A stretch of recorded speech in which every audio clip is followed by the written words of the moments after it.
ایک کیا ہے کہ ہم سے کوئی حال پوچھتا ہے تو رسمی طور پہ کہہ دیتا الحمدللہ جی اللہ کا شکر، کہتا اچھا بھائی آؤ چند منٹ بیٹھ کے بات چیت کرتے ہیں۔ اب بات چیت کرنا شروع کی تو پھر کیا کفران نعمت کرنا شروع کر دیا، بڑے پریشان ہوں، بیماری نے کمر توڑ دی ہے، جو ہے غربت چھائی ہوئی ہے، بے روزگاری ہے، اولاد نافرمان ہے، اب شکوے پہ شکوے کری جا رہا ہے۔ گویا کہ اس کی زبان سے جو کلمہ نکلا تھا الحمدللہ، وہ صرف مشرف ایک رسمی نکلا تھا، وہ الحمدللہ اس کے دل کے اندر ابھی نہیں پہنچا۔ اگر دل کے اندر بھی اس الحمدللہ کے معنی کا مفہوم پہنچا ہوتا تو بھائیوں کبھی زبان پہ شکوہ نہ ہوتا کہ اللہ نے مجھے کیا دیا ہے۔ نبی علیہ السلام نے فرمایا کہ لوگوں اپنے سے ہمیشہ نیچے والوں کو دیکھو۔ اگر آپ دن میں 3 ٹائم کھانا کھاتے ہیں تو دیکھیں کتنے ایسے لوگ ہیں جنہیں 2 ٹائم بھی نصیب نہیں ہوتا، کتنے ایسے لوگ ہیں جنہیں 1 ٹائم بھی دن میں نصیب نہیں ہوتا، اور ایسے ہزاروں لاکھوں لوگ ہیں جو لوگوں کے سامنے ہاتھ پھیلانے کے اوپر مجبور ہو چکے ہیں۔ میں عزت کے ساتھ اپنے گھر میں بیٹھ کے 3 ٹائم پیٹ بھر کے کھانا کھاتا ہوں، لیکن اس کے باوجود جو ہے میرے دل کے اندر اور میرے دماغ کے اندر یہ بات ہے میرے پاس کیا ہے، اور زیادہ ہونا چاہیے، اور زیادہ ہونا چاہیے۔ تو صحابہ کرام کیا فرماتے ہیں کہ اگر آپ اپنے ایمان کو دیکھنا چاہتے ہیں تو پھر اس بات کے اوپر کھڑے ہوں کہ بھئی اللہ آپ کے اوپر تب راضی ہوتا ہے جب آپ اللہ کے فیصلوں کے اوپر راضی ہو، آپ کا دل مطمئن ہو کہ بھئی اللہ نے مجھے بندگی کے لیے بھیجا ہے، کھانے پینے کے تو نہیں بھیجا، اور اللہ نے میرے ساتھ جو وعدہ کیا ہے کہ تم نے یہ کھانا ہے، یہ پینا ہے، یہ پہننا ہے، تو اللہ اپنے وعدوں کے مطابق ہر چیز مجھ تک پہنچائے گا۔ اللہ کا وعدہ ہے لا یخلف اللہ المیعاد، اور اللہ اپنے وعدوں کے خلاف نہیں کرتا، لہذا میرا کام بندگی کرنا ہے، رزق دینا تو اس کا کام ہے، تو میں نے تو بندگی کرنی ہے، اور اپنی اس بندگی کے اوپر اگر میرا دل مطمئن ہے کہ بھئی میں حد الوسع کوشش کرتا ہوں میں جھوٹ نہ بولوں، کسی کے مال کے اندر خیانت نہ کروں، وعدہ کروں تو اس کے اندر وعدہ خلافی نہ کروں، لقمہ حرام میرے پیٹ میں اور میری اولاد کے پیٹ میں نہ جائے، میری نگاہیں جو ہے غیر محرم کی طرف نہ اٹھیں، میری زبان کے اوپر بیہودہ کلام نہ آئے، میرے کانوں کے اندر بیہودہ کلام جو ہے وہ نہ پڑے،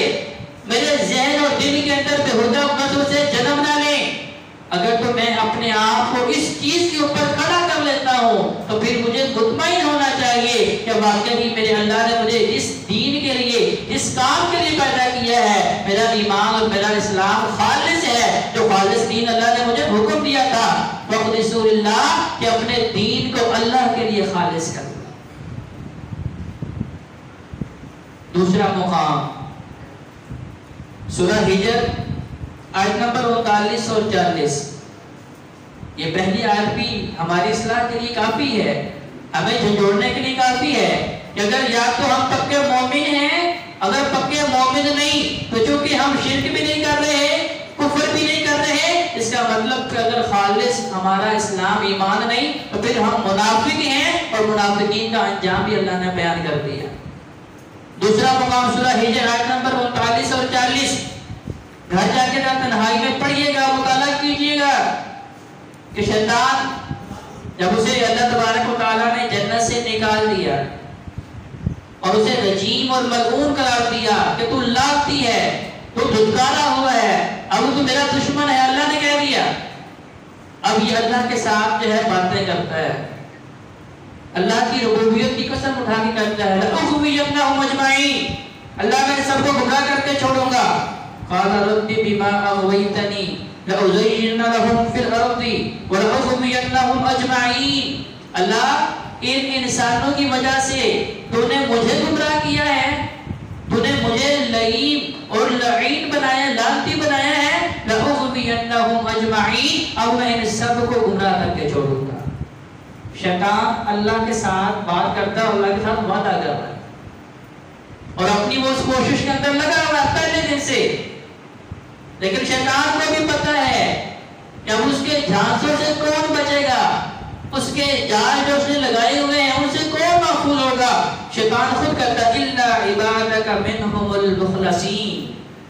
ابھی یہ باتیں شیطان اللہ سے کر رہا ہے، اللہ نے نہیں کہا کہ میرے بندے کیسے بچیں گے، شیطان پتا ہے، لیکن محترم بھائیوں مجھے اور آپ کو اس حقیقت کا نہیں پتا۔ جو ہمارا سب سے بڑا دشمن ہے، اگر ہمیں پتا ہو، ہمارے بڑوں نے بتایا ہو کہ بھئی یہ آپ کا دشمن ہے، اس کے پاس نہیں بیٹھنا، اس کی بات نہیں سننی، لیکن اس کے باوجود پھر بھی اس کی باتوں کو سنیں، ان سے یاری لگائیں، دوستی لگائیں، اور ان کی باتوں کے اندر آ کے اپنے گھر والوں کو چھوڑ کے ان کی باتوں کو نہ سنیں، اس کا مطلب کیا ہے کہ ہمارے اندر ہی عقل کی کمی ہے۔ تو انسان کا جو سب سے بڑا دشمن شیطان، وہ خود کہہ رہا ہے لَأُغْوِيَنَّهُمْ أَجْمَعِينَ، اللہ میں سب کو گمراہ کروں گا، ان سب کو اللہ تیرے راستے سے دور کروں گا، اللہ کی رحمت سے دور کروں گا، اللہ انہیں جنت میں جانے سے روکوں گا، إِلَّا عِبَادَكَ مِنْهُمُ الْمُخْلَصِينَ، صرف ایک کیٹیگری ہے، صرف ایک طرح کے لوگ ہیں جو میرے جال میں نہیں پھنسیں گے۔ کون کہتا ہے؟ شیطان خود کہتا ہے إِلَّا عِبَادَكَ مِنْهُمُ الْمُخْلَصِينَ، جن کے اندر ایمان خالص ہے، جن کے پاس خاص ہوتا ہے، جن کی ہر بندگی اللہ کے لیے ہے،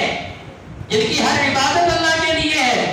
جب نماز پڑھتے ہیں تو کیا کہتے ہیں؟ التحیات للہ والصلوات والطیبات، کہ اللہ میری زبان سے نکلنے والی تمام تر عبادات اللہ تیرے لیے۔ اب زبان سے کون سی عبادات ہیں؟ جتنا بھی ذکر ہے، اب وہ ذکر قرآن کی تلاوت بھی ہے، وہ ذکر نماز بھی ہے، وہ ذکر اللہ کی تسبیحات بھی ہے۔ ہر نماز میں ہم تحفہ اللہ کو پیش کرتے ہیں، التحیات للہ، اللہ میری تمام تر زبانی عبادات اللہ تیرے لیے، اللہ میری مالی جتنی بھی عبادات ہیں اللہ صرف تیرے لیے، اللہ میری کوٹی اور جتنی بھی دیگر عبادات ہیں مدنی، اللہ ساری تیرے لیے، اللہ تیرے سامنے پیش کرتا ہوں۔ ہر نماز میں اللہ کو ہم یہ اپنا اقرار جو ہے پیش کر رہے ہیں، اللہ کو تحفہ پیش کر رہے ہیں، لیکن دادا جی وقار اللہ کو نہیں پتا کہ ہماری بندگی خالص ہے یا اس کے اندر نفاق ہے۔ میرا اللہ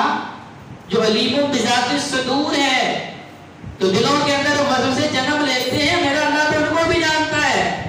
آج جہاں پہ کیمرہ لگا ہو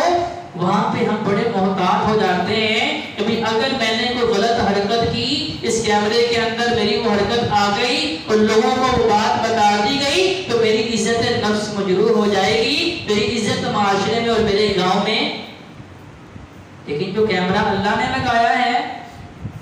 کرام کاتبین یعلمون ما تفعلون، جو بھی کر رہے ہیں وہ لکھ رہے ہیں۔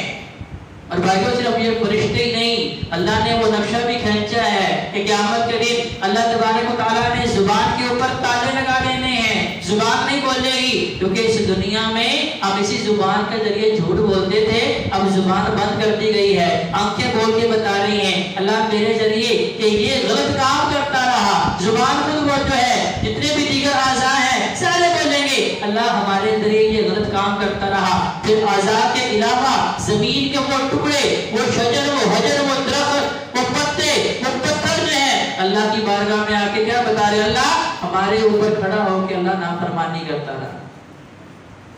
اور وہ ویڈیو ساری دنیا کے سامنے چلائی جا رہی ہے۔ آج کوئی چور پکڑا جاتا ہے، اسے پتا ہوتا ہے کہ بھئی ادھر ہی معاملہ ختم کر دوں گا تو کچھ عزت رہ جائے گی، لیکن اللہ نے فرمایا وَلَن تَجِدَ لَهُمْ نَصِيرًا، قیامت کے دن جو پریشانی ہے، قیامت کے دن کی جو رسوائی ہے، وہاں تو دوبارہ موقع نہیں ملنا، کوئی مددگار نہیں، کوئی سفارشی نہیں، کوئی بدلہ نہیں۔